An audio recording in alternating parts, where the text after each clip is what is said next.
Alors c'est avec un immense plaisir que je reçois le bus France Service qui a été mis à disposition par l'État pour le Grand Sud Caraïbes, qui va nous permettre notamment de sillonner les communes en QPV, mais pas seulement. Ce bus vient en complément des espaces France Service, des 8 espaces France Service qui sont déjà en place, mais aussi va pouvoir accompagner la population dans les communes de Baïf, Vieux-Fort et Saint-Claude qui ne sont pas encore dotées actuellement d'espaces France Service. Ça nous permettra de développer l'information auprès de la population sur les structures administratives qui sont en place pour les accompagner dans les différents dispositifs qui existent, mais aussi au niveau du numérique. Ça nous permettra aussi de rompre l'exclusion de certaines personnes âgées qui sont situées dans des communes qui sont pas proches éloignées du bourg et qui n'ont pas de possibilité d'accéder aux espaces France Service déjà présents. Cette mise à disposition aussi, ce sera l'occasion d'identifier des besoins pour pouvoir donner plus de possibilités à la population d'élargir leur champ et puis de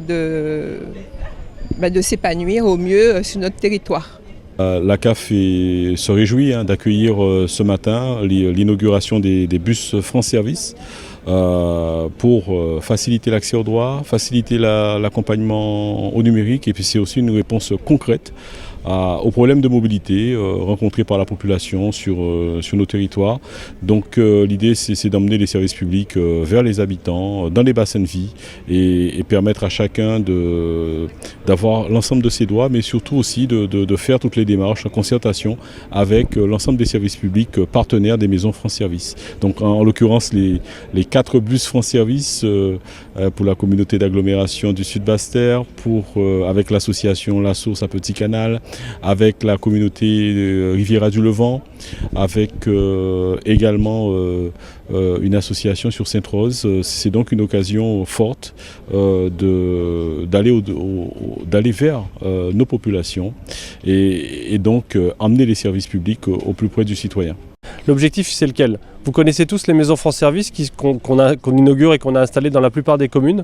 On en a 17 aujourd'hui qui sont installées, on en aura d'autres dans les quelques jours qui viennent. L'objectif, c'est d'apporter le service public à proximité des gens, à proximité de nos concitoyens. Quand vous rentrez dans ces maisons France Service, vous êtes sûr de retrouver la même chose dans toutes les maisons France Service, des réponses concernant la CAF, concernant la sécurité sociale, concernant Pôle emploi, concernant les impôts, concernant l'accès aux droits de façon générale, et il y a encore d'autres, ou la Poste, et il y a encore d'autres partenaires. Et bien on s'est aperçu en fait que ces maisons France Service, elles répondent vraiment aux besoins, parce qu'il y a beaucoup de gens qui y vont, mais on s'est aperçu qu'on pouvait aller plus loin. Et aller plus loin, c'est aller au devant des gens, c'est-à-dire déplacer ces maisons France Service sur roues pour aller dans les sections, pour aller dans les quartiers, dans les endroits où les transports sont compliqués, où Internet passe difficilement. Et donc c'est l'idée qu'on a eue avec nos partenaires. On a répondu à un projet national, il y avait 30 bus au niveau national et on en a gagné 5 en Guadeloupe sur les 30. C'est pour dire que le besoin était là, il a bien été reconnu et que les équipes ont beaucoup travaillé. Donc les 4 que j'ai cités et un autre qui viendra à Marie-Galante dans les quelques jours qui viennent.